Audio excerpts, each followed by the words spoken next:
Hi friends, welcome to Ranu's lifestyle. आज আমি আপনাদেরকে দেখাবো মটর ডালের বড়া বানিয়ে বড়াটা ভাপা।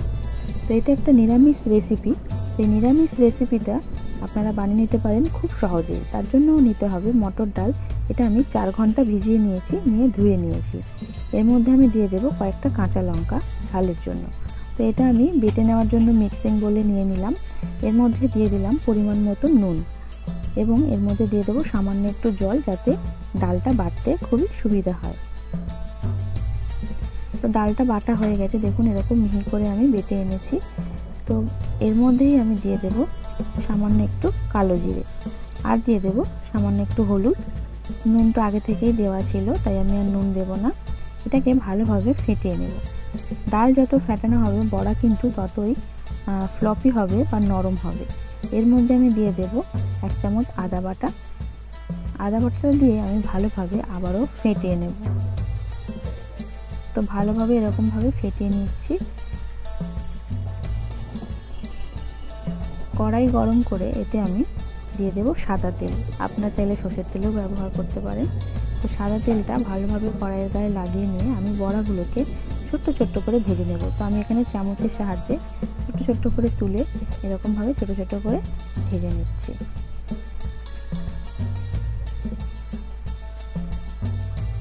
ভাজাটা কিন্তু খেয়াল রাখতে হবে একটুও যেন না পুরো কালো হয়।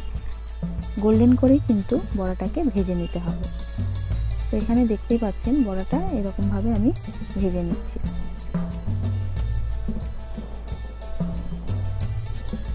তো এখানে আমি 100 গ্রাম ডাল ভিজিয়েছিলাম। এই 100 গ্রাম ডালে যতটা বড়া হবে আমি সেটাই বানিয়ে নেব। তো বড়াগুলো এখানে গোল্ডেন করে ভাজা হয়ে গেছে। এবার আমি এক এক করে সব কটা বড়া তুলে নেব। আমি আবারও কড়াইতে তেল দিয়ে বাদবাকি বড়াগুলো ভেজে নেব। আপনারা চাইলে এখান থেকে কয়েকটা ভাজা খাওয়ার জন্য তুলে রেখে দিতে পারেন। তো এবার আমি মিক্সিতে দিয়ে দিলাম সর্ষে, সাদা সর্ষে আর কালো সর্ষে আমি ধুয়ে রেখেছিলাম। দিয়ে দিলাম কয়েকটা কাঁচা লঙ্কা, সামান্য নুন, আর দিয়ে দিলাম 3 চামচ নারকেল কোড়া। দিয়ে দিলাম সামান্য তেল এবং একটু জল দিয়ে আমি এটাকে বেটে নেব।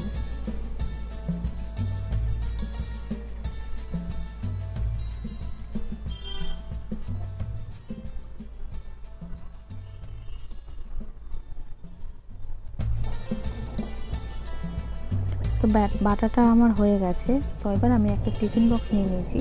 তার মধ্যে আমি এই সর্ষে নারকেল বাটাটাকে ঢেলে দেব।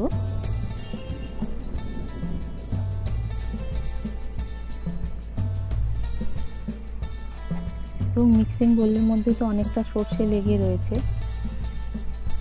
তো সেক্ষেত্রে আমি মিক্সিং বোলটা ধুয়ে এর মধ্যে যে জলটা এর মধ্যে দিয়ে দেব, আর দিয়ে দেব সর্ষের মধ্যে সামান্য একটু হলুদ রঙের জন্য।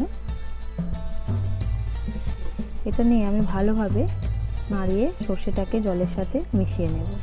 এবং আমার প্রয়োজন আরও একটু জলের, তো আরও সামান্য একটু জল, নুন দিয়ে দিলাম একটু পরিমাণ মতো মিষ্টি, যাতে টেস্টের ব্যালেন্সটা হয়। তো এবার আমি বড়াগুলো এক এক করে এর মধ্যে দিয়ে দেব। বড়াগুলোকে কিন্তু দিয়ে ভালোভাবে চামচ দিয়ে ডুবিয়ে দিতে হবে। আমি এখানে হাত দিয়েই এরকমভাবে বড়াগুলোর গায়ে সমস্ত সর্ষে বাটাগুলো লাগিয়ে নিচ্ছি। দেখুন এরকম লাগিয়ে নিয়েছি। ওপর থেকে আমি টমেটো স্লাইস করে দিয়ে দিলাম আর কয়েকটা কাঁচা লঙ্কা দিয়ে দিলাম। দিয়ে আমি টিফিন বক্সটা ঢাকা দিয়ে দিলাম।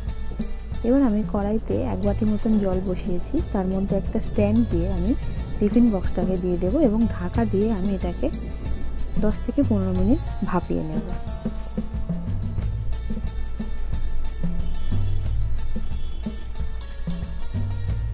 ভাপানোর সময় খেয়াল রাখতে হবে জল যেন টিফিন বক্সের ঢাকনার উপরে যেন না উঠে যায়, যেন টিফিন বক্স অবধি যেন নিচ অবধি যেন থাকে, নাহলে কিন্তু টিফিন বক্সের ঢাকনার ভেতর দিয়ে জল একটু একটু করে ঢুকে যেতে পারে ভেতরে।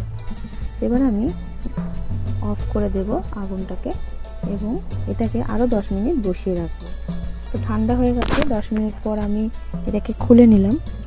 তো এরকম আমি দেখে নেব একটু চামচ ঢুকিয়ে কতটা কি হয়েছে। এখানে যতটা ঝোল ছিল পুরোটাই কিন্তু বড়াগুলো টেনে নিয়েছে এবং একটা পুরো শুকনো শুকনো হয়ে গেছে। এটা এরকমই হয়। তো আপনারা এটা গরম ভাতে জাস্ট খেয়ে দেখবেন, অসাধারণ হয় এটা খেতে। আমি ওপর থেকে কাঁচা সর্ষের তেল একটু ছড়িয়ে দেব।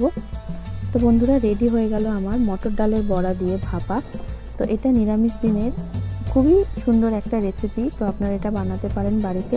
তাহলে আজ এই অবধি থাক, আবার দেখা হবে নতুন কোনো রেসিপির সাথে। নমস্কার।